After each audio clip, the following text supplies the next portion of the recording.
Empieza a través de esa residencia artística y después yo continúo investigando sobre el cultivo y la planta y surge una convocatoria de Caraso que, para quienes no estéis familiarizados, pues tienen dos líneas de investigación. Una tiene que ver con alimentación sostenible y otra con lo que sería arte ciudadano, que ahí es donde enlazan pues temas de arte y ciencia, proyectos de estas características como los que venimos comentando hoy. Y entonces, en ese momento, ya hay una especie de red de trabajo, del trabajo previo, ¿no? Y entonces, pues, con el apoyo de la Diputación de León, armamos un proyecto. Esto empieza un poco así. Y claro, el primer año no nos lo dan, el proyecto se queda ahí un poco parado, yo continúo con otras historias, ¿no? Y desarrollándolo por mi parte, y al siguiente año, cuando vuelva a salir la convocatoria, lo volvemos a presentar y esta vez como un poco más hilado y nos lo dan. Entonces, con el apoyo de Caraso, pues llevamos trabajando ya 2 años. Estamos ya en esa recta final que comentaba también Pablo, como en ese tiempo de barbecho, porque estamos con la producción final.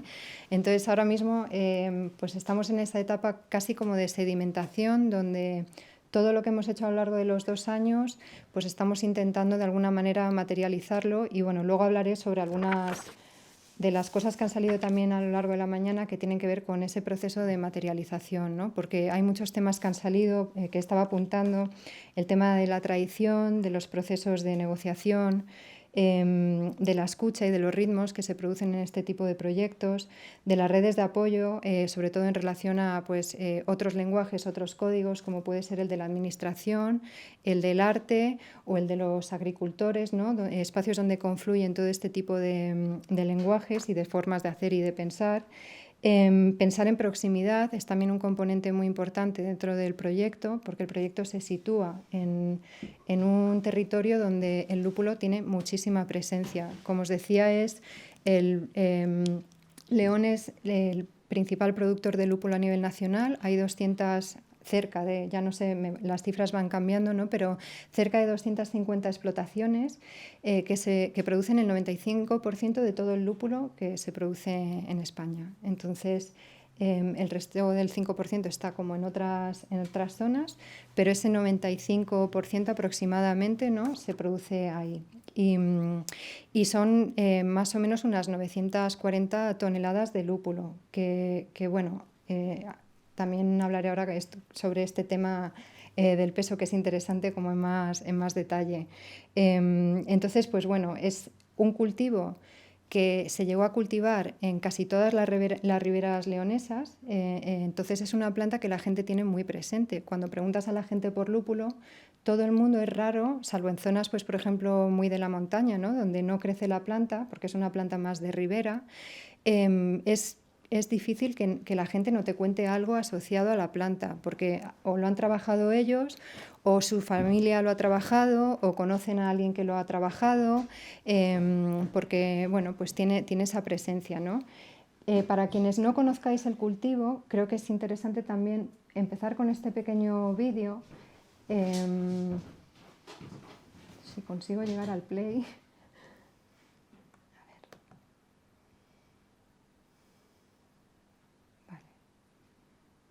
Que además esto, le voy a quitar el sonido, pero bueno, para que os hagáis una idea de cómo funciona, porque la arquitectura del cultivo es también muy característica. A nivel de paisaje, estamos hablando de una planta trepadora que pertenece, por ejemplo, a la familia del cáñamo, pero que en este caso es capaz de trepar y de alcanzar unos 10 metros de altura. Entonces, las estructuras de las plantaciones de lúpulo operan sobre esa verticalidad, ¿no? Son postes enormes con unas alambradas que se extienden sobre todo por estas zonas de ribera y que en época de cosecha, que también es muy particular, se siente muchísimo el movimiento que se produce en torno a la cosecha, porque el lúpulo solo se cosecha una vez al año. Y esto es importante porque toda lo que es la producción de la planta se la juegan, digamos, los agricultores a esa cosecha única del año, ¿no? Entonces,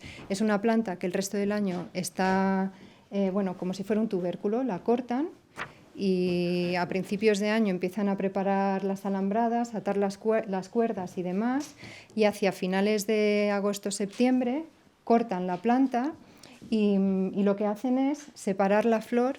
Eso que veis ahí son flores de lúpulo, que son estas cosas que podéis ir pasando, para quienes no la conozcáis, ¿no? Porque si está por aquí la tendréis presente. Y entonces toda la cosecha se basa en separar la flor del resto del material vegetal, secar la flor, porque la flor tiene lo que popularmente, por lo menos en León, se denomina riqueza, que esto es interesante. Riqueza porque es el material más apreciado por la industria de la cerveza y es el motivo por el que se cosecha principalmente, por lo menos en León, el lúpulo, ¿no? Eso es porque la flor tiene una mezcla de aceites esenciales y de compuestos amargos que conjuntamente se llaman lupulina, que si cogéis, podéis coger, mira, una flor, y además os invito a que la oláis y que la probéis. Cogéis un poquito, para quien no tenga miedo al amargor, ¿no? A lo amargo, que probéis un poco de la lupulina, porque es un sabor muy característico y bueno, te puede remitir al mundo de la cerveza, pero tiene ahí esa relación con lo organoléptico que es muy interesante. Entonces, bueno, pues la lupulina tiene propiedades antifúngicas, antibacterianas, preservantes. Es lo que se utiliza, digamos, para preservar la cerveza y para contrarrestar el dulzor de la malta. Es dura, sí, es muy amarga. Además, la variedad que se cultiva en León bueno, hay variedades que son súper amargas, ¿no? Ahora hay un boom dentro de la elaboración de la cerveza artesanal que está introduciendo nuevas variedades, más organolépticas, o sea, más aromáticas y demás, pero durante muchos años la principal variedad que se ha cultivado es una variedad que se llama Nugget, Nugget o Nugget, según quien te la diga, ¿no? Esto al final son todo variedades introducidas de fuera. Entonces, bueno, pues el panorama del cultivo también es muy particular porque la mayor en León está controlado por la presencia de grandes multinacionales y en concreto una que se llama Hofsteiner, ¿no? Entonces, ellos son quienes marcan, definen qué variedades se cultivan, cuáles hay que arrancar, etcétera, ¿no? A ver. No sé si puedo... sí, vale. Vale, pues como os comentaba, de todo ese material vegetal solo se aprovecha la flor. Y entonces el resto de esas... pensar que cuando hablamos de 940 toneladas de lúpulo, eso es el peso de la flor. El resto del material vegetal se desecha. Y en la zona de León, generalmente hasta hace poco, pues se quemaba, se enterraba en el monte, no solo el material vegetal, sino también con las cuerdas o trepas que se usan para tutorizar el crecimiento de la planta. O sea, de esas plantaciones que veíais con esas cuerdas, ¿no? Todo eso se corta y como es más costoso separar el tallo de la cuerda, pues actualmente lo que hacen es que la cortan, la trocean, hay peladoras ya que trocean, que se llaman, ¿no?, las máquinas que separan la flor del resto de la planta, que ya trocean el material vegetal y la cuerda, y luego eso pues se quema y se entierra. Entonces, esto a mí me llamó muchísimo la atención y el proyecto realmente se sitúa ahí, en esa idea de residuo, en esa idea de esa material o de esa materia que no queremos ver porque, bueno, pues al final hemos decidido pensarlo como un residuo en vez de como algo que pueda tener otro tipo de usos o de historias asociadas y que tiene que ver con también reivindicar pues otro tipo de relaciones con ese material vegetal y con sus espacios de cultivo y de vida, ¿no? Entonces, pues empezamos a pensar en el proyecto en esa idea de que el lúpulo pues es mucho más que cerveza, ¿no? Y este es como el eje conductor de toda la investigación. Por las particularidades del cultivo y las complejidades, ¿no?, que iban surgiendo a medida que pues de a medida que el proyecto fue creciendo, pues claro, actualmente lo que tenemos no es un proyecto personal, es un proyecto en el que estamos un equipo multidisciplinar de investigadores. Por ejemplo, ahí veis a Estrella Alfaro, que es botánica de la Universidad de León, maravillosa. Sergio Rodríguez, también botánico también de la Universidad de León, antropólogos que también están en el equipo, otros artistas, artesanos con los que hemos ido colaborando, siempre con esa idea de intentar establecer otro tipo de relaciones con el material vegetal. Entonces, uno de los primeros puntos de entrada fue la idea de la memoria de la planta. Por eso que os comentaba al principio de que es una planta muy presente a nivel local, ¿no? en las riberas de León. Y entonces empezamos por un proceso digamos, casi de registro, intentando registrar esa memoria de la planta, por un lado con el tema con el propio material vegetal, cogiendo muestras, ¿no? Para establecer una colección o un archivo de herbario de las variedades que se están cultivando, pero también buscando variedades silvestres, plantas silvestres, perdón, del lúpulo, en las riberas de la zona, y también lo que hemos llamado plantas escapadas, ¿no? Plantas que en algún momento pues, a lo mejor formaban parte de una plantación, pero a medida que se fue abandonando el cultivo y se abandonaron, pues las plantas siguieron creciendo y siguieron habitando esos espacios, a pesar de que ya no se cultivaban, ¿no?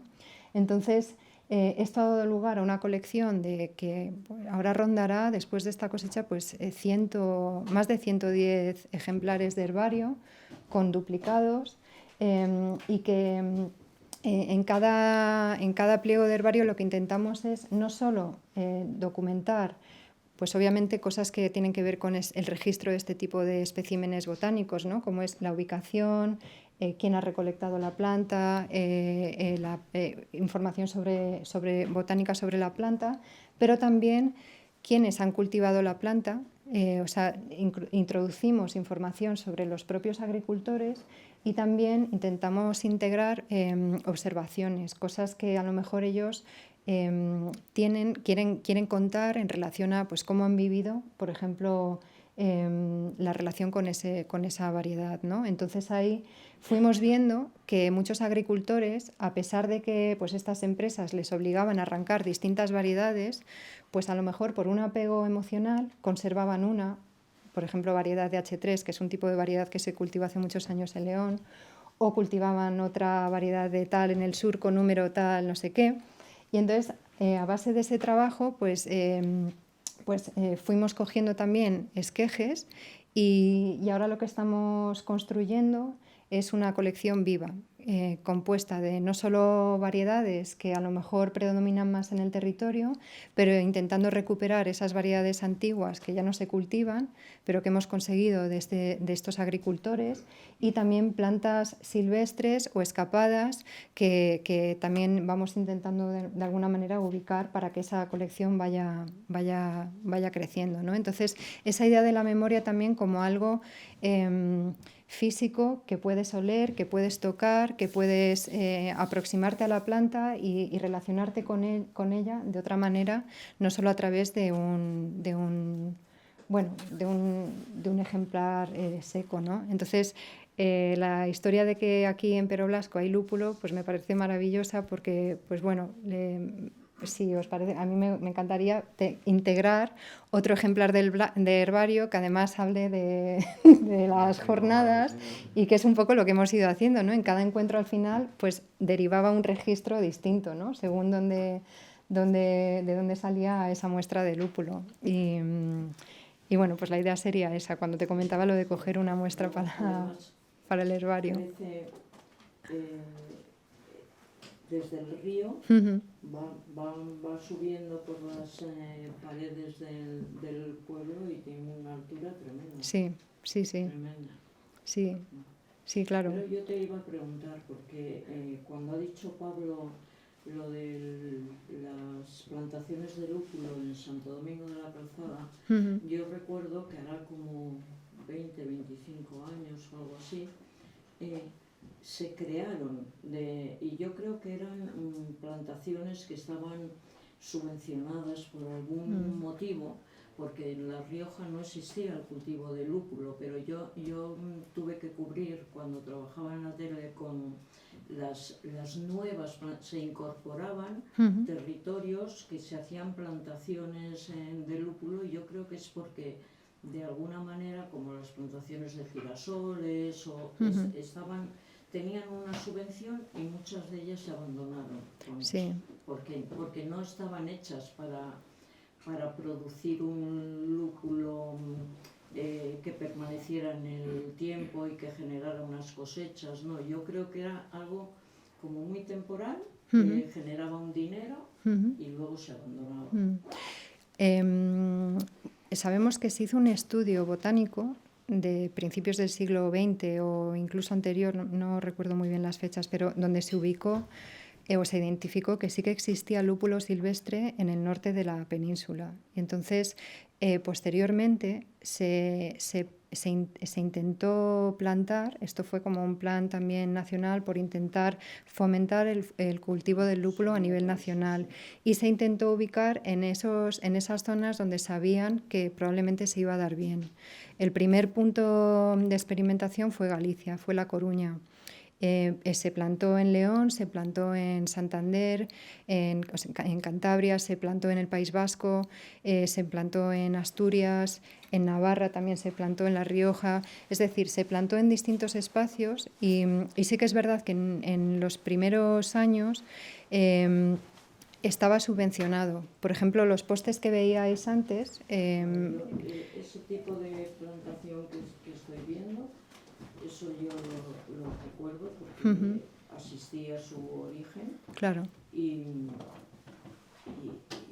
estaba subvencionado, sí. Sí, subvencionaban, por ejemplo, nos contaron los primeros postes que, bueno, eso se ve en esta imagen de aquí, de la derecha. Esos son postes de castaño que se importaban desde Asturias a León, porque en los inicios del cultivo no se trepaba la planta por cuerdas, sino que cada planta trepaba por un poste de esos.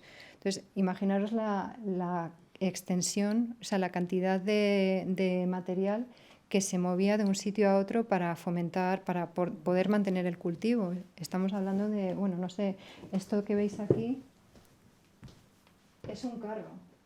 Este de aquí creo que es. O sea, la escala era impresionante. Sí, bosques enteros, ¿no? De Claro, castaña, ¿no? claro, que se usaban para plantar lúpulo, y era, pues, claro, no es frente a la imagen que tenéis al lado, donde se ve que ahí es una imagen de hace unos años, un par de años, de la ribera del Órbigo. Ahí se ve cómo hoy en día las plantas trepan por cuerdas, ¿no? Entonces sí que sabemos que los postes estaban subvencionados. No sé si costaban 11, cada poste costaba 11 pesetas. El agricultor ponía, es que no me acuerdo si eran 7 y pagaban 4 o al revés. Pero estamos hablando del año 50 y pocos. Y luego el sistema fue evolucionando. En sus inicios el lúpulo se cosechaba en fresco. Es decir, las flores se cortaban y se pesaban y se vendían, se entregaban tal cual. Posteriormente se empezó a pedir que se entregasen en seco, secas. Entonces ahí también hubo un proceso que eso hizo que mucha gente dejara de cultivarlo, porque ahí tuvieron que introducir maquinaria para secar ese material vegetal. Y entonces en muchos sitios sí que es verdad que no rentaba hacer ese tipo de inversión, ¿no? Y, por ejemplo, en León, en zonas más ganaderas, pues se fue dejando de cultivar. Sin embargo, en zonas como la ribera del Órbigo, bueno, pues yo creo que por las propias características de esa ribera se acogió con mucha fuerza, y sí que se invirtió mucho en todo ese tipo de equipamiento. La zona 1 que decían era Galicia, hasta el año 50 finales de los años 50, donde pasó la mayor producción, fue trasladándose hacia León, y con el tiempo fue desapareciendo del resto de las comunidades. A 20 kilómetros de aquí hay una gran multinacional, debe ser una de las mayores europeas, que se llama Intermalta. que Sí, sí. se alimenta del lúpulo, supongo que de esas zonas de las que estás hablando.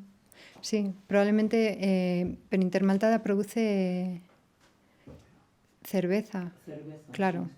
Claro, hay una, bueno, yo hasta donde tengo entendido, porque ya os digo que mi obsesión ha sido que no es cerveza, entonces claro, cuando hablo del lúpulo siempre me hablan de la cerveza y es justo lo que menos hemos mirado porque nos interesa todo lo que no es cerveza del lúpulo. Pero sí que Hofsteiner, por ejemplo, es una multinacional que se dedica a distribuir el lúpulo y luego hay empresas que se dedican, pues las cerveceras, ¿no? Que son las que lo transforman en cerveza. Sé que por ejemplo Alhambra viene todo de León, pero Alhambra también pertenece a Mao, ¿no? Tengo entendido, entonces claro, sí. ¿Qué otros usos tiene el lúpulo? Pues eso es lo interesante, que es una planta que figura en el Dioscórides por sus propiedades medicinales. Es una planta antiinflamatoria, es una planta que se usa también para, por ejemplo, para temas del cabello, dicen que es muy buena contra la calvicie. Es una planta que, bueno, que ha tenido varios usos medicinales y que también se ha utilizado para la elaboración textil en algunos países, pero todos esos registros se han visto muy silenciados por esa industria de la cerveza y claro, y el proyecto surge un poco de ahí, de cómo esa flor, digamos, pues toda su simbología, todos sus imaginarios se han congelado en ese logotipo de la cerveza, ¿no? Y por eso empezamos a investigar sobre, primero, la memoria asociada a lo que es el material vegetal y, por otro lado, pues, en relación a ese tema de la memoria, pues empezamos a trabajar con los propios agricultores, entrevistándoles también. Ahí hemos trabajado, bueno, un compañero, Rafael Martínez del Pozo, que tiene un estudio también de sonido muy interesante. Me ha recordado cuando he entrado en Castro de Cepeda, en un pueblo de León, y que, bueno, yo le llamo sonorista porque me parece que es como hay un poco esa relación con colorista y que nos gusta mucho hablar de cómo él cómo maneja él el sonido de una manera muy plástica, ¿no? Pues con él hemos realizado muchísimas entrevistas a lo largo de estos últimos 4 años a lupuleros, lupuleras, pero también vecinos y vecinas vinculados con el cultivo actual del lúpulo, pero también con sus inicios. La imagen que veis, la imagen que veis con esos sacos, eso es en una explotación de un agricultor en la ribera del Tuerto, que es de la zona tirando hacia Astorga. Actualmente la ribera del Tuerto y la del Órbigo, digamos que son las 2 riberas que más lúpulo producen. En el resto del contexto leonés, bueno, en la zona del Esla queda algún agricultor, pero generalmente está concentrado en esas 2 riberas.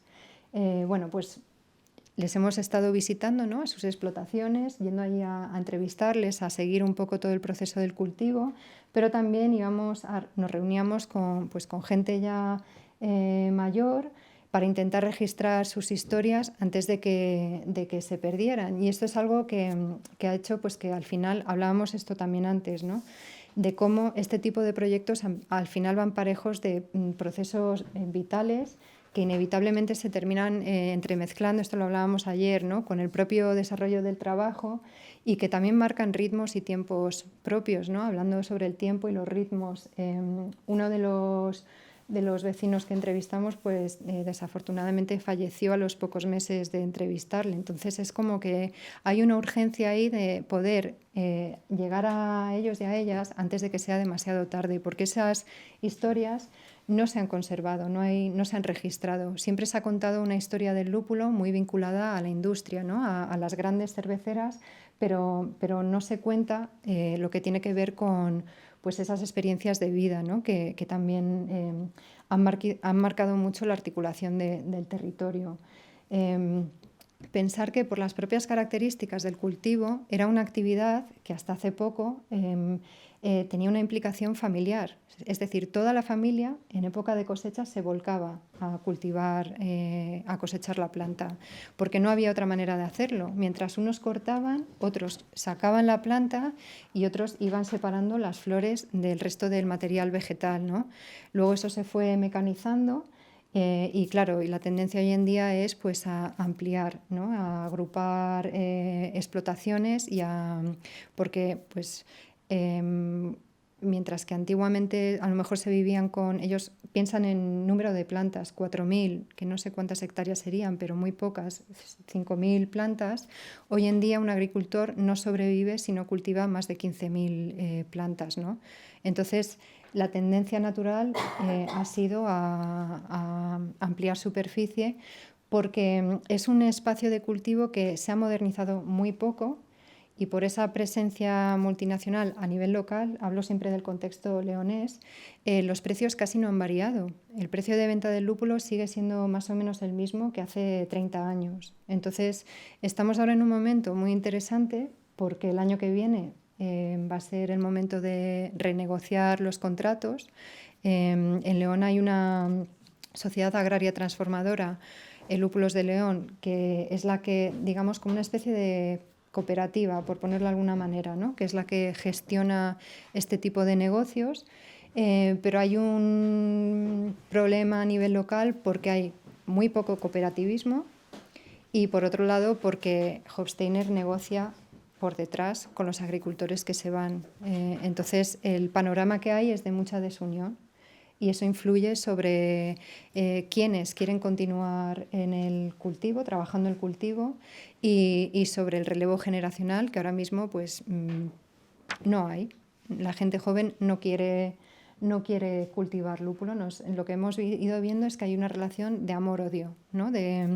Hay gente que tiene muchísimo cariño hacia el cultivo. La frase que siempre te dicen es: yo construí mi casa con el lúpulo, pero hay mucha gente que no lo soporta, que no quieren saber nada del lúpulo porque todos sus veranos su recuerdo es pues de esa labor de tener que estar ahí cosechando la planta, ¿no? Y en condiciones duras, porque bueno, antes os hablaba de la lupulina, ¿no? de esas propiedades que tiene la flor.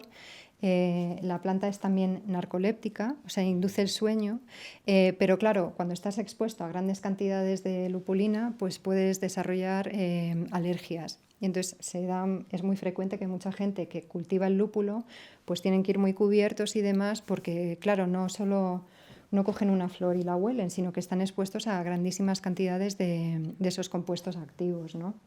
Entonces, bueno, pues este tipo de historias son las que hemos ido intentando también registrar. También, como os decía, trabajando con unos compañeros desde el ámbito desde la antropología, para intentar también trabajar esa idea de la memoria colectiva desde el recuerdo. Y ahí hemos intentado hacerlo enlazando con un formato que es muy típico leonés, que es el filandón, que para quienes no lo conozcáis tiene que ver con pues unos encuentros que se hacían generalmente en época de invierno, ¿no?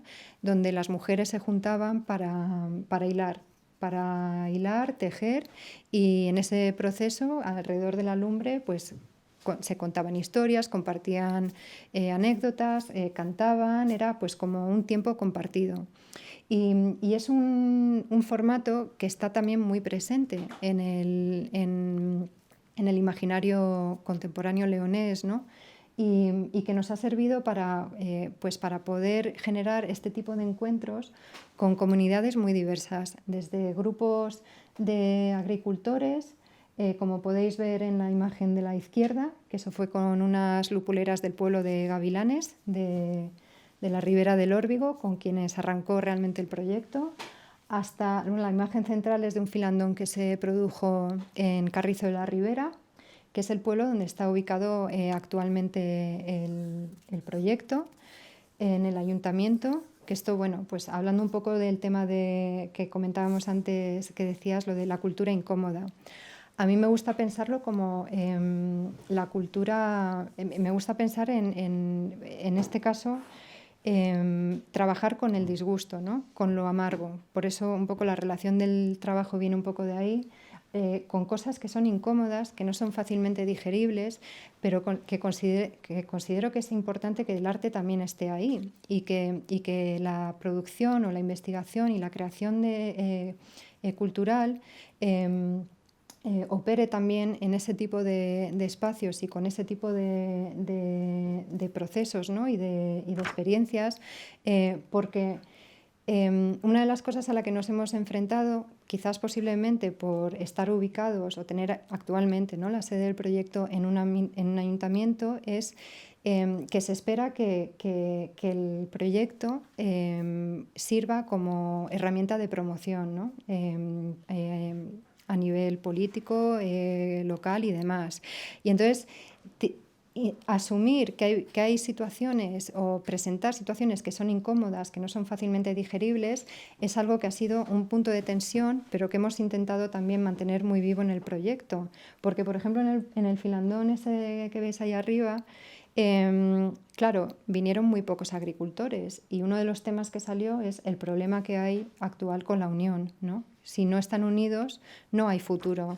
Y creo que al filandón acudieron, bueno, muchos antiguos agricultores, lupuleros, pero vinieron 4 que están en activo. Entonces, se habló de este tipo de verdades incómodas, digamos, claro, enfrente del alcalde, gente que venía del ayuntamiento, que esperaban una sesión pues, de carácter más lúdico.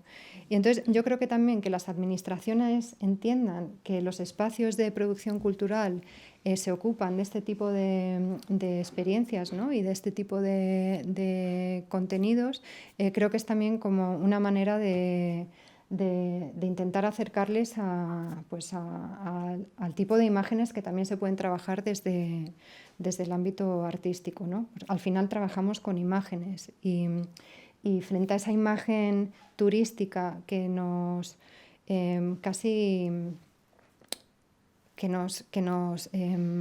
pues se empeñaban, ¿no?, en que fomentásemos del cultivo, pues nosotras hemos preferido intentar relacionar otro tipo de temáticas que, como os digo, pues que no son fácilmente digeribles, pero que yo creo que también, si hablamos de cultura en medio rural, es importante, sobre todo porque vemos mucha tendencia a tematizar los medios rurales, ¿no?, a presentarlos como, bueno, una situación de campo idílica, cuando hay cosas que pasan pues que no siempre son fáciles de asimilar, y creo que también es importante convivir con ese tipo de tensiones. Y bueno, pues son cosas que en el proyecto por lo menos hemos intentado de alguna manera que estuviese siempre muy presente. Por otro lado también, pues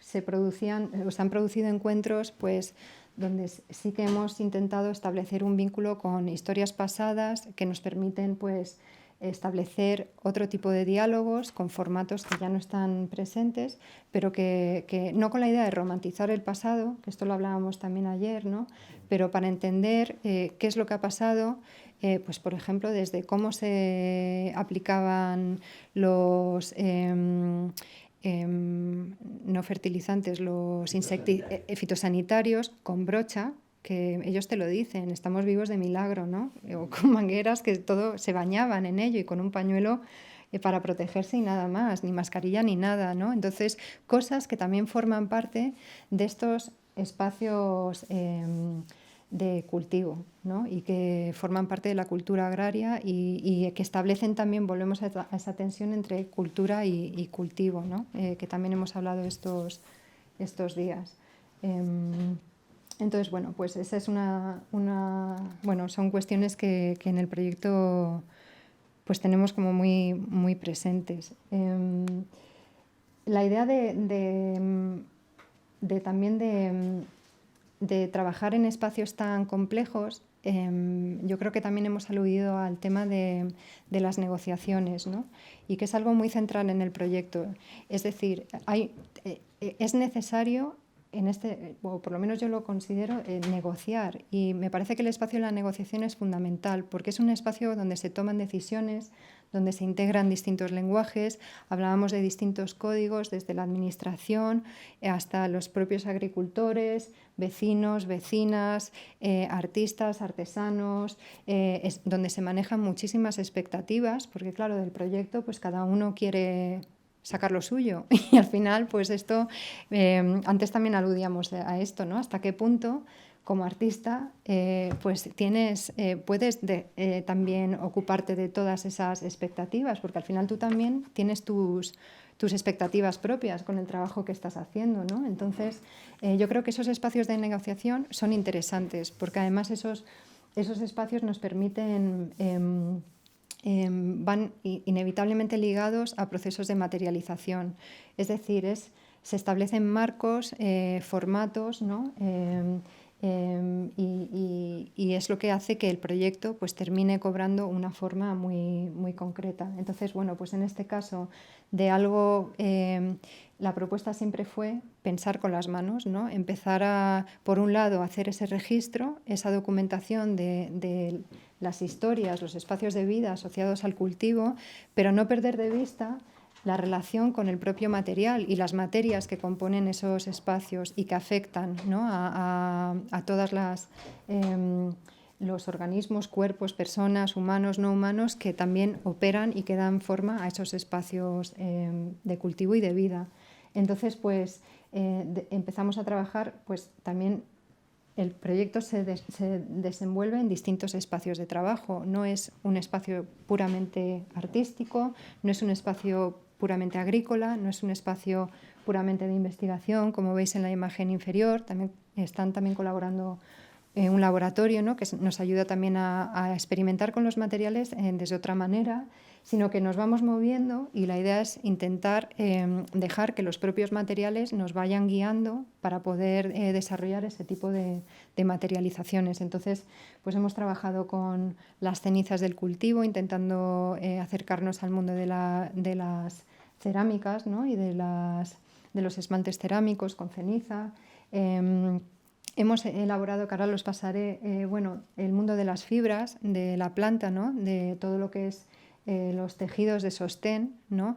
Del propio material vegetal, fibras, colores, lo que no se ve, ¿no? Todo ese residuo, todo ese material que no se suele pensar, pues de qué manera a lo mejor nos puede permitir extraer, como dice el antropólogo Tim Ingold, esas historias que contienen los propios materiales, ¿no? Y que empiezan a surgir cuando empiezas a materializar, cuando empiezas a dar forma a esos tejidos, ¿no?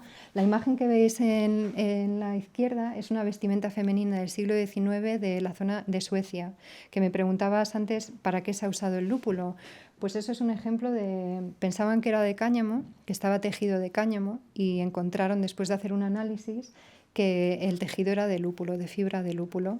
Entonces, en algún momento, esa fibra se usó para la elaboración textil, porque es una fibra liberiana, me parece que se llaman, como las fibras del cáñamo o las del lino, ¿no? Entonces, la planta tiene la misma estructura, digamos, y el proceso de extracción de la fibra es similar. Entonces, pues hemos intentado extraer también la fibra. Claro, todo esto estableciendo correspondencias con cosas que se hacían en el territorio, porque la zona donde estamos y en León se cultivaba mucho el lino, pero es algo que ya se ha perdido, como muchos oficios textiles, ¿no? Y sobre todo vinculados al mundo femenino. Lo primero que se quemaban eran las herramientas de tejer, ¿no? En las casas, ¿no? Cuando se abandonaban y se dejaban. Entonces, bueno, pues intentar recuperar esos procesos, testando también, preguntando a la gente, es algo en lo que hemos estado también trabajando. Y bueno, pues ahora pensamos que ya sabemos más o menos cómo se hace, pero claro, esto es una prueba y lo estamos haciendo un poco pues testando y a veces nos sale algo, a veces no. Es como ese proceso de testar, de ver de qué manera podemos ir extrayendo pues esas historias. Y entonces eso es una muestra muy pequeña de fibra que sacamos el año pasado de lúpulo, y ahora ya cogimos, como la cosecha fue hace poco, como te comentaba, pues cogimos la planta, la enriamos y estamos ahora en el proceso hay una parte final que tiene que ver con, digamos, el machaque de la planta seca para extraer la fibra. Entonces, al principio decías que lo quemabais, ya no se quema. Lo siguen quemando. Sí, en algunos sitios lo siguen quemando. Que a partir del enero del 24 prohibido. Claro, el tema es ese, se lo han prohibido ahora. Sí, que está guay. El problema que tenemos ahora es que fermenta muy rápido, entonces tiene mucha agua. Entonces, pues por ejemplo, para sacar la fibra, lo que hemos hecho ha sido, ellos en las peladoras que no trocean la planta, lo que hacen es que la sacan entera, sacan el tallo, digamos, lo sacan entero, y es un tallo que enseguida se enrolla y se crean esas montañas que veíais antes en todo, en donde las van almacenando, pero como tiene tanta agua, enseguida fermenta. Entonces lo que hemos hecho ha sido ir a las explotaciones donde las iban dejando, sacar los tallos y extenderlos, simplemente con extenderlos como se hacía antiguamente con el cáñamo, que se extendían y se dejaban enriar con el rocío, se dejaban unos 15 días más o menos. Esto es otro tema, el tema de los tiempos, porque claro, a lo mejor con el lúpulo no son 15 días, es un mes o son 5 días, no lo sabemos. Pero si no lo probamos, pues no lo sabremos nunca. Entonces estamos ahí testando procesos, tiempos y formas de, por ejemplo, de enriar, ¿no? Y de extraer la fibra. Por otro lado, claro, el primer año, como empezamos muy tarde, porque encima tuvimos ahí un lío con el convenio entre la Diputación, el Ayuntamiento, en fin, temas de burocracia y de trámites, pues como no pudimos acceder a la fibra, al tallo para intentar extraer la fibra, y solo encontrábamos o las cenizas o el material ya machacado, pues hicimos papel. Y entonces empezamos a probar a hacer, esto es papel, esto es solo lúpulo, que son como distintos grosores, y esto es también solo lúpulo, pero con cuerda de coco, de unos agricultores que están empezando en la zona de Villanueva de las Manzanas y que están cultivando en ecológico y que usan cuerda de coco. Y queríamos probar, pues, qué pasa si todo ese material que dicen que está difícil de separar, pues lo cogemos y lo troceamos todo de una vez y lo prensamos. Y entonces se crea otra textura, es otro material, pero es interesante porque no hay que separar la cuerda del material del tallo. Y bueno, pues esto derivó de unas primeras pruebas que hicimos a nivel pues de grupo, ¿no? Testando con el tema de las fibras.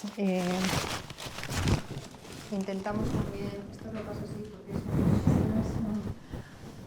pues con todo eso, tallos y hojas, probamos también a sacar los colores de la planta.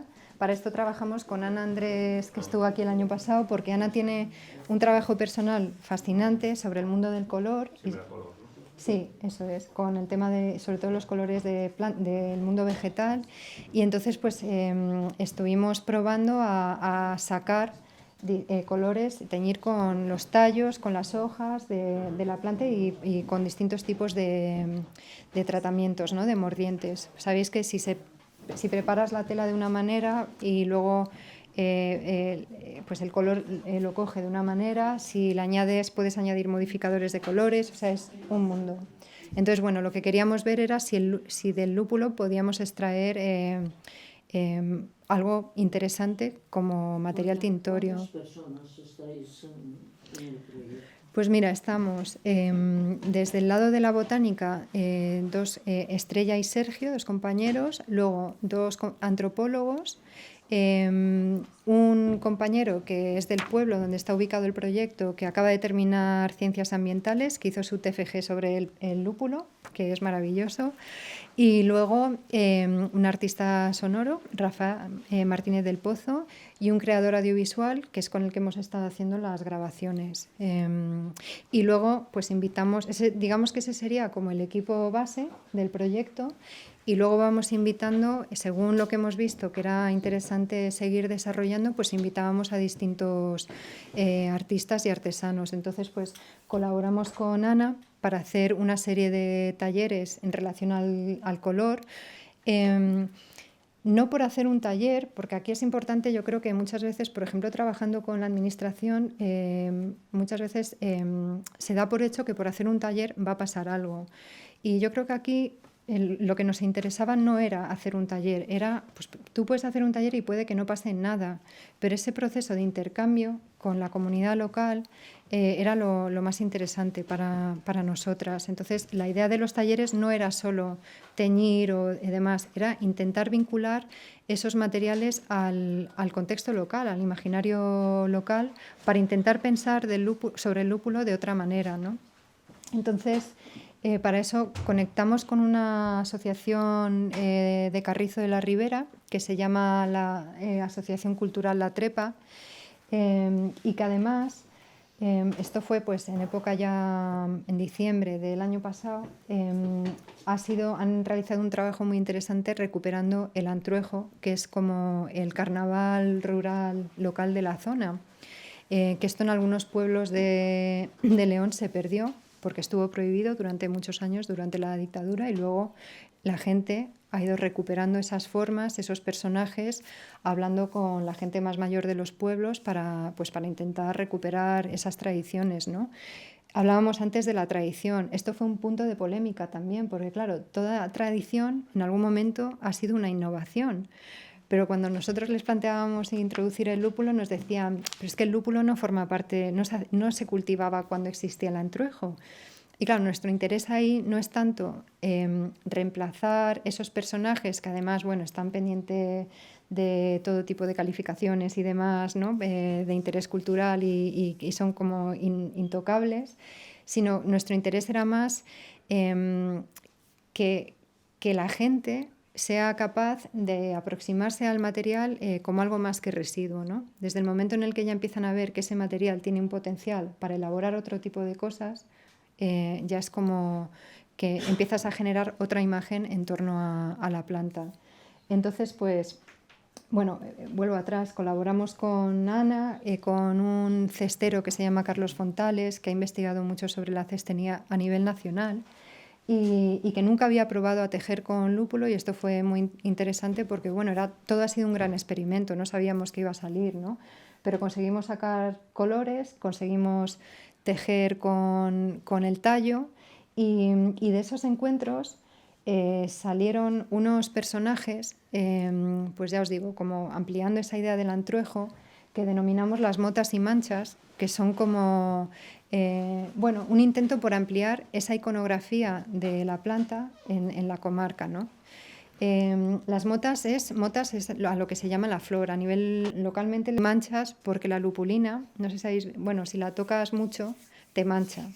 Entonces, claro, nos decían, nosotros aquí lo llamamos motas y vosotros decís teñir, pero nosotros decimos que mancha. Entonces, al final, pues se quedaron con el nombre de motas y manchas, y lo que hicimos fue intentar vincular todas estas pruebas que habíamos estado haciendo a ese proceso de convivencia que es el Antruejo, donde pues en época, en invierno, ¿no? Cuando hace frío fuera y demás, la gente se reúne para ir preparando todo el material que luego deriva en una gran celebración de lo que al final es el fin de un ciclo agrario, ¿no? Esto se hace en febrero. Entonces, pues nos parecía como una tradición interesante a la que vincular estas materias, ¿no? y que también nos ayudaba también a ampliar, como os decía, esos imaginarios. Y entonces elaboramos estos 6 personajes de manera colectiva. Pues bueno, no sabíamos qué iba a salir, y al final salieron máscaras, salieron trajes, salieron esas piezas tejidas que fuimos componiendo, y conseguimos con ello pues elaborar esos 6 personajes, y que participaron del Antruejo de Carrizo de la Ribera.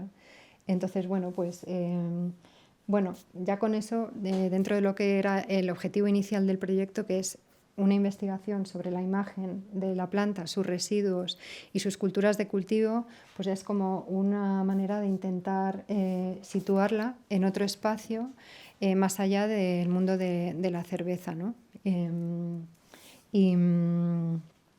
Y bueno, y sobre todo a través de también algo que nos permite, hablábamos antes de la proximidad, ¿no? Pensar en proximidad, es decir, pensar a través de lo que en el proyecto llamamos una estética vegetal, de lo que tiene que ver con el sueño, cosas que fomenta la propia planta, ¿no? El sueño, el amargor, sus colores, ¿no? sus materias, sus fibras, sus tejidos de sostén, etc. Y ahora estamos en ese proceso de materializar o de cerrar esos materiales. Estamos trabajando sobre una pieza audiovisual que será como una especie de documental, pero no para contar lo que es el cultivo, sino de alguna manera trazar las experiencias que hemos tenido a medida que nos hemos ido acercando a distintos espacios asociados con la planta, ¿no? Desde espacios de cultivo a espacios pues como estos, ¿no? De socioculturales, etc. Y luego también ahora está en producción una publicación sonora donde bueno, a lo largo de estos 2 años hemos utilizado el sonido como herramienta de registro, pero también el sonido ha servido lo hemos enfocado como herramienta de creación. Pues os voy a poner un fragmento muy breve de una de las partes del disco, que tiene que ver con donde exploramos esa relación con el sueño y donde Rafa ha hecho una producción que, bueno, inspirado un poco en los sonidos que hemos ido registrando, las fonías que llamamos, que también estarán integradas en ese material.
bueno, no os lo voy a poner entero porque es largo, pero es un disco para dormir la siesta, básicamente. Es inquietante también, ¿no? Lo que hemos hecho... Misterioso, ¿no? Incluso los personajes es al final un mundo, como tú decías, un poco onírico, un poco... Sí, es lo que hemos realmente en ese proceso de buscar, ¿no? De trabajar con el material, pues descubrimos que al posar cosas sobre las flores, la flor emite otros registros, ¿no? Y entonces intentamos trabajar con eso para generar otro tipo de relación con el sonido del material vegetal. Y sobre todo la idea era pues, es trabajar esa relación que tiene con el sueño desde otro espacio. Y entonces, bueno, pues la idea era... Otra faceta, ¿no? Claro, del proyecto, ¿no? Claro, Eso, claro. sí, es estimulante, Claro. ¿no? Y nada, y luego ya para terminar, a ver, espera, que me vuelvo otra vez.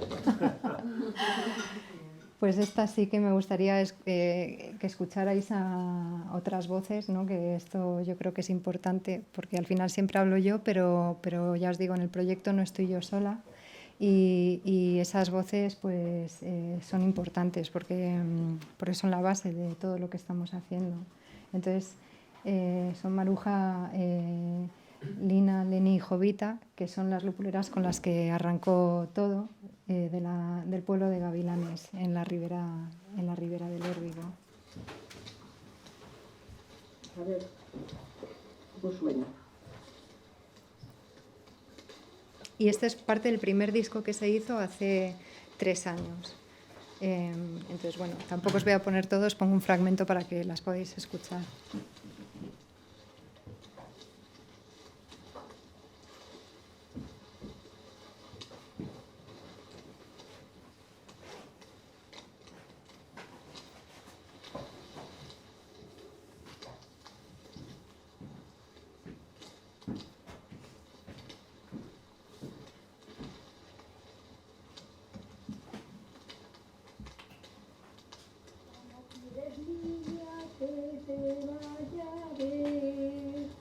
Si vengo del campo al anochecer,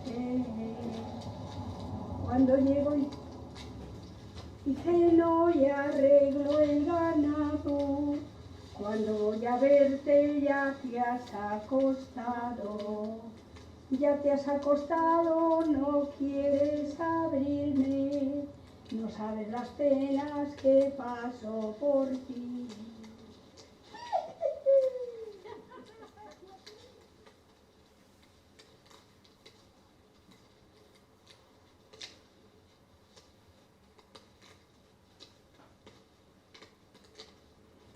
Qué bien huele.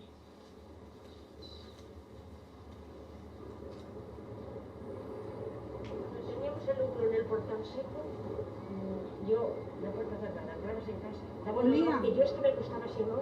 No, y el día que están pelando ahí, cuando lo secan, nos llega por casa. Llega por el campo. Cuando eso, Sí, sí. Yo cuando empezabais vosotros yo a creo que pelar, daba sueño también. cuando empezabais vosotros a pelar, dije, ya Pinilina están pelando, porque ya oríamos en casa. Sí, sí. A ver, otro Sí, que yo, se es que pelaba. me gusta. Pues yo era donde mejor Estamos teniendo comía. palabras Y juntos. he oído decir a Rosario que ella el decorado de lucro está en mejor estado. Que no os digo yo, es que yo he tenido asma, que ahora ya estoy bastante bien, pero claro, al principio muchos años, hasta que te pones en cura y hasta que te van dando cosas y hasta que te vienen bien, estuve muy mal. Pues yo la pela estupendo, a mí me venía bien. Y estaban los secaderos sacando lúpulo seco, que cuando seca queda igual que así, ¿eh? No crees que esté seco, queda el mismo color que desapto. Pues yo estaba allí sacándolo y el polvín sí, y el calor, que cuántos grados había, que no pagamos. Pero mira, Bueno, menos. ¿de qué clase era de antes? Este es el 3. Este es el Bueno, 3. Ese es vuestro, de la tierra vuestra. Ya, bueno, era el 3, pero es que no es como el que hay este. Este no es como ese. No. No, Este era... este es más bien parecido al fino. Este, ¿A que sí? Al fino. Se parece un poco a la Pero flor. este no más es de redonda. siempre, este no es el Mira. de siempre, el que pusieron siempre. Sí, Luje, este es Luje. Ese no es, se parece mucho más al fino. Lina, Ese es vosotros igual que este el ya fino, lo bien fino. pusisteis. No, No, ya no porque pusisteis. nosotros como el que teníais vosotros. Bueno, pues Luje, nosotros tuvimos de todo, porque como cogíamos parcelas, tuvimos de Cadelo, tuvimos de varios. Bueno, pero Cuando se jubilaron, desde que se hizo la concentración, Nuge, es bueno, este pues mismo, ese es este. Pues era Lo este, que pasa, claro. sí, lo que Nosotros pasa, fue el que tuvimos. sí. Cuando pusimos la concentración, pusimos esas parcelas y ya no, No, pues era es Camino este, Monte y ya no lo Nuge. volvimos a trabajar. Y este No, era eso de deja antes, así, de así siempre. trabajar. Pero ojo que no se parece nada, porque este lúpulo cuando se puso, como la salsa, este espinaba, tenía hasta picos. Era muy bravo, áspero, muy ¿no? bravo, muy áspero. Sí, Y estando aquí, pasando los años, ya Bueno, casi es como el fino. ¿Qué te digo A mí yo? Se adaptó al clima este de Y aquí. echaba la flor desde abajo, unas trepas. Sí, muy más, gruesas. y ahora ya más arriba. Más Es alto, verdad, sí. eso, que antes, Sí. los primeros años, cuando se Sí, puso desde nuevo, aquí. desde Desde ahí, ahí, era flor. todo flor. Sí, Yo me acuerdo, dos Bueno. años que pelamos allí, Era- en la peladora donde Francis, ¿Ves? que decía, pero bueno, es que era desde... Sí, hacía por eso la 3 años. producción, si tú quieres, era. Bueno, eso, ellas están hablando de los, bueno, pues la relación de esas historias, ¿no? con el cultivo de la planta. Cuando hablan de que te espinaba, te arañaba toda, la planta tiene tricomas, son esos garfios que tiene en todo el tallo que la permite trepar sin tener que sacar, no sé cómo se llaman los de la vid, que son como eso, para agarrarse a las superficies. Pues el lúpulo con el propio tallo se va agarrando, ¿no? Entonces, claro, realmente se están refiriendo a eso y cuando lo coges te araña, te deja todos los brazos llenos de arañazos. Entonces, bueno, pues también esas vivencias, de alguna manera, la idea era que figurasen en las publicaciones y en los contenidos que vamos generando. Y claro, al final tenemos muchísimo material y ahora en una siguiente fase del proyecto lo que estamos viendo es dónde ubicarlo. Dónde ubicar todo ese material para que sea accesible y que se pueda escuchar y que se puedan ver los materiales. Pero eso implica pensarlo con tiempo y hacer, claro, un proceso como de digestión, ¿no? Digamos, de todo lo que ha ido saliendo. Fíjate que todo lo que creo yo, ¿no? Que lo que has venido mostrando, que me parece fascinante, ¿no? Hay un elemento intrínseco que es el proceso, ¿no? No tanto buscar un resultado, que probablemente en principio tampoco sabíais que iba a pasar, ¿no? Claro. Pero tampoco era el objetivo, ¿no? Sino que en el mismo proceso han ido ocurriendo cosas, posibilidades, lo habéis documentado, ¿no? Que ya de por sí es una propuesta, ¿no? Y me parece que eso pues también es muy relevante, ¿no? Claro, no sabíamos qué nos íbamos a encontrar y no sabíamos, a lo mejor pues podría no haber pasado nada, ¿no? Era un riesgo que también estábamos ahí muy dispuestos a asumir porque, por ejemplo, cuando hemos ido a los distintos sitios o espacios a grabar o a documentar cosas, no íbamos con un guión. Entonces íbamos a pasar tiempo a pasar tiempo con el agricultor o la agricultora, con los vecinos y de ahí pues iban surgiendo cosas que han hecho que el proyecto fuese evolucionando en esta dirección. Pero no sabíamos que queríamos establecer ese contacto con lo que es el material vegetal, ¿no? Trabajar desde esa estética vegetal, ¿no? Que digo, que es lo que nos permite pensarlo de otra manera, a través de su olor, a través de sus colores, a través de su aspereza, ¿no? Todas estas cosas era algo que lo teníamos muy presente desde un principio, pero claro, al final la gente no te necesita a ti. Entonces esto es algo que también como artista trabajando en estos espacios, ¿no? Tú les necesitas a ellos. Entonces este tipo, yo creo, de trabajo se producen gracias a la generosidad de esas comunidades que quieren participar en procesos que a lo mejor incluso ni entienden cuando llegas con una propuesta, ¿no? Y por eso creo que esa negociación es esencial, porque al final no es tu proyecto ni tu idea la que se va generando, es algo que va surgiendo de ese diálogo, de ese ajuste de valor, ¿no? Digamos, volvemos al valor, ¿no? ¿Qué es lo que tiene valor y qué es lo que no tiene valor? Pues al final que se materialicen las cosas de esta manera, como se ha materializado en el proyecto, pues eso ha sido así porque ha surgido de esa negociación con los vecinos, con las vecinas, con la administración, con todas las tensiones que además han estado presentes, ¿no? Pero es lo que ha hecho que el proyecto haya cogido esa forma y se haya materializado de esa manera. Entonces, bueno, sí, pero siempre hemos ido sin sin guión. Y eso, claro, de cara a la administración, pues no siempre ha sido fácil de, Sí, ¿no? de Como la justificar. pregunta, pero ¿esto en qué va a acabar? ¿No? ¿Cuál es Claro. el resultado? ¿Esto qué va a ser? ¿Una exposición? Claro. ¿Va a ser un evento? ¿Qué va a ser? ¿No? Pues Claro. no lo sabemos. Por eso antes decía que puede ser es un desgaste, ¿no? Porque al final te enfrentas a, primero, esa desconfianza hacia el papel del artista o hacia la investigación artística. Si les hablas de una investigación científica, lo ubican o les da igual lo que sea, pero es como que va sobre seguro. Pero en el momento en el que entra el espacio del arte, ya todos son desconfianzas, incertidumbres, no entienden muy bien qué vas a hacer, por qué. Y entonces, claro, ha sido pues esa presión añadida de tener que gestionar ese tipo de expectativas también, ¿no? Y en un momento dado pues dices, bueno, pues hasta aquí, porque el proyecto no se puede ocupar solo de eso. Si solo se ocupa de eso, entonces no trabajamos lo demás, ¿no? Entonces al final también tienes que ir tomando decisiones y bueno, y asumiendo también que solo puedes abarcar tanto y que eso también forma parte, ¿no? de que no se puede contar todo. Y eso también es, yo creo que también es bonito, que hayan cosas que no estén, ¿no? Sí. ¿Y cómo te surge esa necesidad de hablar del lúpulo? ¿Porque vives cerca? Sí, vivo en León.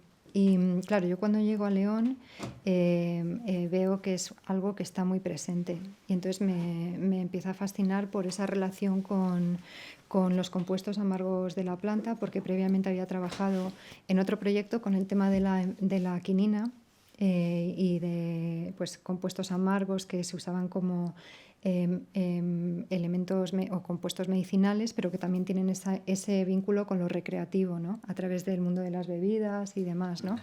Y pues de ahí salió el gin tonic, por ejemplo, lo sabéis, ¿no? Entonces esa relación con los alcaloides. Y de empezar a indagar un poco en la historia del lúpulo, pues me doy cuenta de que el lúpulo, por ejemplo, en los años 80 en León se le denominó el oro verde. Porque, claro, el lúpulo en muchas de estas riberas abrió un mundo nuevo para mucha gente que, pues, por ejemplo, pudo estudiar gracias a que trabajaron el lúpulo y tuvieron un poco más de recursos, ¿no?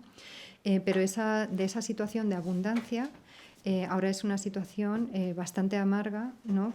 Caracterizada por todo ese tipo de tensiones de las que hablaba antes. Y entonces pues empecé a enlazar con el tema de la amargura, ¿no? como un elemento estético, porque creo que al final, claro que esto también es otro tema que es complicado de explicarle pues a un secretario en un ayuntamiento, que tu trabajo opera en el ámbito de la estética y que la estética no tiene que ver solo con la ejecución formal, sino que tiene que ver con la manera en la que nos relacionamos con el mundo sensible que nos rodea y en activar otra serie de mecanismos que se oponen a lo que sería estar anestesiados, ¿no? Que hablábamos ayer de eso, ¿no? En el momento en el que no hay movimiento es que estás muerto. Entonces, activar otra serie de procesos que yo creo que son propios de las herramientas del arte, pues me interesaba también a la hora de intentar situarme dentro de lo que está pasando, lo que veía que pasaba con la cultura agraria a mi alrededor. Y también pues nace al final de ese deseo de estar ahí y de habitar y de compartir esos espacios, ¿no? Estoy arreglando también una casa en un pueblo de León, que fue una ribera lupulera y que eso se perdió, pero también la imagen de la planta sigue también muy presente. De hecho, esta planta me la dio un vecino, que era el que tenía el antiguo bar del pueblo, y dentro de su patio, de su casa, donde ya no hay bar, crece una planta de lúpulo que él sigue conservando. Es de esas plantas que algunos agricultores han decidido que quieren conservar pues, por un apego emocional a la planta. Y entonces, bueno, pues me interesaba también abrir otros registros, ¿no? En relación a lo vegetal y a otras maneras de poder habitar en esos espacios. ¿Es rentable esa tela? Porque es muy bonita. ¿Esta? La tela que sale. La tela que sale. Bueno, la tela todavía no hemos tejido con ella. De momento solo tenemos la fibra y, claro, es un proceso muy laborioso. pero eso sí que es rentable. De hecho, de ahí ha salido una línea de investigación que tiene que ver con la elaboración de materiales de bioconstrucción. Porque de aislamiento, que estamos, claro, que es lo que estamos ahora también investigando, y que eso también plantea como otra serie de cuestiones, que es hasta qué punto como artista te quieres meter en un proyecto de I+D, ¿no? Pero claro, ya es como que te vuelves loca, pero claro, al final se abre esa posibilidad y es como que eso surge precisamente porque hay un espacio tan heterogéneo que surgen preguntas, que surgen muchas propuestas y que hacen que pasen estas cosas, ¿no? Lo interesante también de los proyectos así transdisciplinares o adisciplinares, claro, que de repente las cuestiones que se plantean no vienen a ser quizás las propias del área, sino claro, las áreas que convergen en claro, esos espacios, pero las respuestas sí que pueden ser generadas situadas, ¿no? al otro lado. claro, claro. Al final probablemente seáis personas como vosotras, ¿no? Que tenéis esa especie como de magia amplia, ¿no? Pues que podéis de alguna manera promover estos proyectos, ¿no? Que no son ni científicos ni agrícolas, sino bueno, tener esa especie como de sensibilidad amplia para poder, bueno, ir estimulando, ¿no? Que vayan pasando cosas, ¿no? Creo que la artesanía también tiene una cabida como en el momento en el que generas ese tipo de relación estética con un material, creo que ahí estás trabajando desde el arte, ¿no? Entonces, mi interés es, pues incluso estableciendo un puente con prácticas más artesanales, ¿no? Como puede ser la cestería o la elaboración de papel o este tipo de materiales, pero yo creo que desde el momento en el que se están produciendo este tipo de encuentros, eso se sitúa en el espacio artístico. Y una vez que ya pase, por eso digo que es un punto de tensión, ¿no? A ser pues, un material que se vaya a replicar y demás, no sé hasta qué punto eso tiene que ver con mi trabajo o tiene que ver con que yo siga involucrada, o a lo mejor eso tiene que pasar pues, a una empresa o a gente que quiera desarrollarlo más a fondo. Pero a mí lo que me interesa es esa conexión con materiales que forman parte de esos espacios, que sitúan o que recuperan formas de hacer que pertenecen a la cultura rural, que se están perdiendo y que tienen que ver con activar otro tipo de procesos para recuperarlos. Y yo creo que eso es como algo que puede hacer el arte, ¿no? Al generar ese tipo de encuentros, a través de algo tan sencillo como un proceso de desarrollo experimental de materiales que luego pueden derivar incluso en algo más formal. Se puede elaborar una obra, se pueden elaborar muchas cosas con ellos, pero en este caso mi objetivo no me interesaba. Me interesaba más visibilizar la posibilidad de que ese material puede existir y opera en ese espacio más simbólico, ¿no? Ahora quiero buscar el lúpulo este, ¿no? Que decía... Sí, por favor. Sí. Una muestra del lúpulo de Pero Blasco. Sí. Ramiro. ¿De esta última parte que hemos escuchado existe vídeo o es un trabajo sonoro? Son 2 trabajos sonoros, sí. Es que hace pues justo antes de la pandemia producimos el primer disco, que era pues una especie de viaje por esos paisajes sonoros sobre todo de la zona de Gavilanes del Órbigo, que es una zona en la ribera de la ribera del Órbigo, y ahora estamos a punto de sacar el segundo, que es pues una evolución de lo que fue ese primer trabajo y en el que usamos o nos acercamos al sonido desde otro lado, ¿no? Pues para trabajar esa relación de la planta con el sueño. Entonces son 2... ¿Por qué decidisteis que fuera sonoro y no vídeo, por ejemplo? Porque nos interesaba registrar otros registros, otros sonidos del cultivo que no se suelen escuchar, que no se suelen... Las voces, ¿no? Nos contaban de que muchas veces se cantaba cuando se pelaba, o sea, ese tipo de sonidos que activan otra serie de recuerdos, de relaciones, y porque, pues quizás porque la imagen está tan utilizada, ¿no? del lúpulo que nos interesaba trabajar más con eso, lo que no se suele contar, o lo que no se suele ver, o lo que no se suele escuchar. Y también tenemos imagen audiovisual, que es lo que decía, ¿no? Que estamos ahí trabajando sobre ello, pero en un principio nos interesaba más el registro sonoro. Vale. Es que hace 20 años hice un pequeño documental en mi pueblo y les costaba mucho el enfrentarse a la cámara, por ejemplo. Entonces pensé que a lo mejor también era por algo más. Bueno, hay gente que no le importa que les hagas fotos o que les grabes, pero claro, también es verdad que hay más... Podría ser más dinámico. Sí, con sonido es más fácil acercarte, claro, sí. Aunque bueno, también vamos con el típico gato muerto ahí, ¿no? La cola que llama mucho la atención porque lo ven ahí y tampoco es que sea discreto, ¿no? El equipo de grabación de sonido, pero sí, no, fue una decisión de simplemente querer escuchar esos paisajes de otra manera. Y el segundo saldrá ahora a finales de octubre, a finales de este mes. Son 2 discos de vinilo. El primero es un disco y el segundo disco es doble. En una cara es como una mezcla de fonías, de sonidos reales que hemos ido documentando, que hacemos una composición con ellos, y la segunda, la cara B, digamos, es como como una especie de sedimentación, ¿no? O casi lo contrario, ¿no? Como una ebullición de esos sonidos que lo que hace es que te lleva a otro lugar, que es lo que habéis escuchado un fragmento de esa pieza. Y una pregunta, Susana. Sí. Este que nos has puesto de dormir es simplemente prensando las flores del lúpulo. Eso fue posando distintos objetos sobre la flor.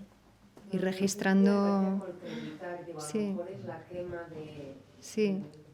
No es, Sí. no es fuego, ¿no? No, ni fuego ni agua, que te remite también como a ese tipo de música ambient, ¿no? En el fondo de... Sí.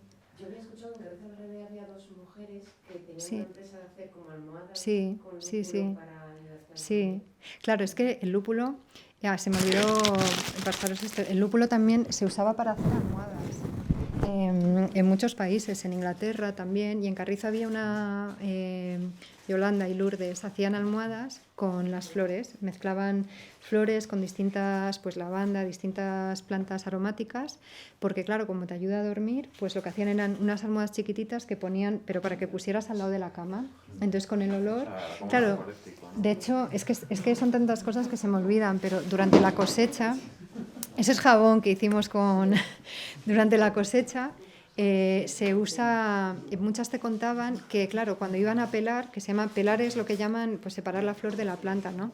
Cuando iban a pelar se quedaban dormidos, porque claro, era una época también de fiesta, era en verano, se salía, se disfrutaba, pero luego al día siguiente tenías que levantarte a pelar. Y claro, se quedaban dormidos sobre las sacas de lúpulo porque encima la planta te duerme. Entonces, Yo ahora he probado alguna de las hojas que a veces son amargas. Sí. No sé si era el sonido este de la siesta más. Ahora sí. Esto lo hiciste con Estrella. Sí. Con Estrella intentamos también probar a hacer productos de cosmética que se están haciendo, pero bueno, para que vieran que se puede hacer. Y eso fue un taller que hicimos solo con lupuleros, para que ellos vieran otro uso del material que cultivan, porque también pasa algo muy, muy curioso, que es que en sus inicios, cuando la gente lo cultivaba, por lo menos en los pueblos donde hemos estado, en León, la mayoría de los agricultores con los que hemos hablado no consumían cerveza. Es decir, estaban cultivando una planta, un producto que luego no sabían a qué sabían ni tenían ninguna relación, ¿no?, de consumo con ello.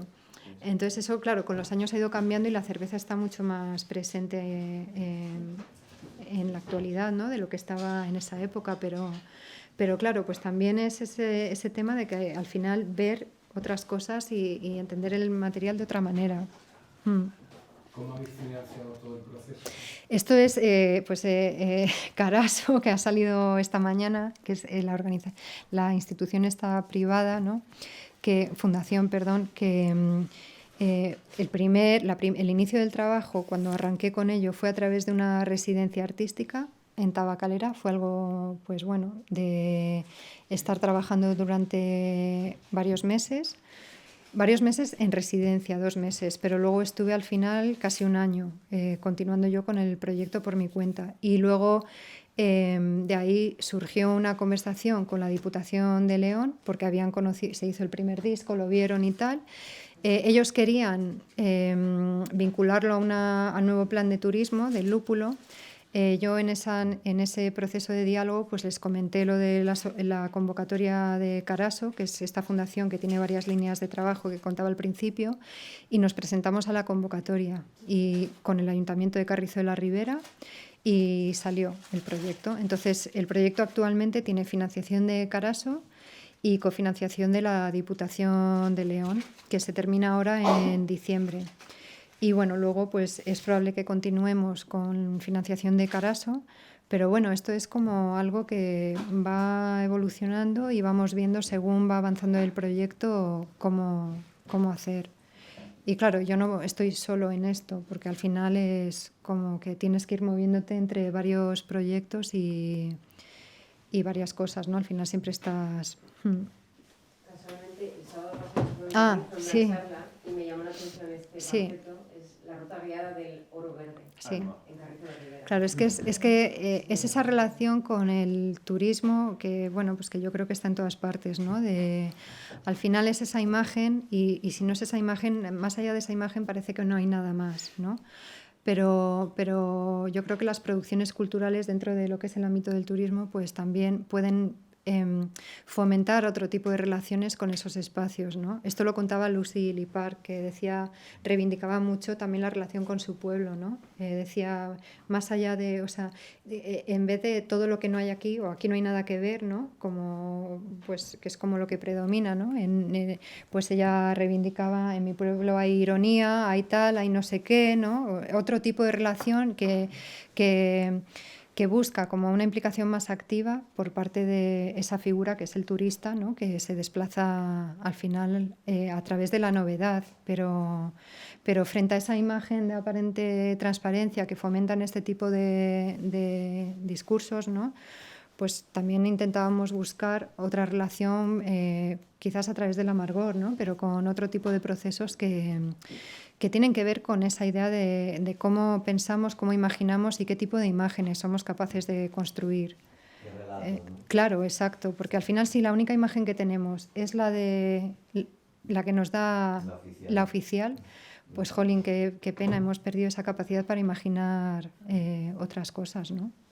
Y yo creo que el arte al final es eso, el arte crea imágenes y por eso me interesa la relación del arte con la ciencia, porque la ciencia también crea sus imágenes y esas imágenes cambian mundos y generan nuevas imágenes mundo que no tienen nada que ver con esa imagen marca, que es la que también fomentan pues este tipo de dinámicas y también, pues por ejemplo, empresas como estas multinacionales, ¿no? que nos venden esos logotipos.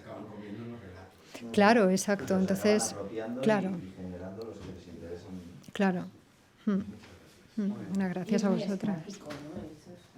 Claro, es que al final, bueno, pues es esa imagen del capital, donde no pasa nada.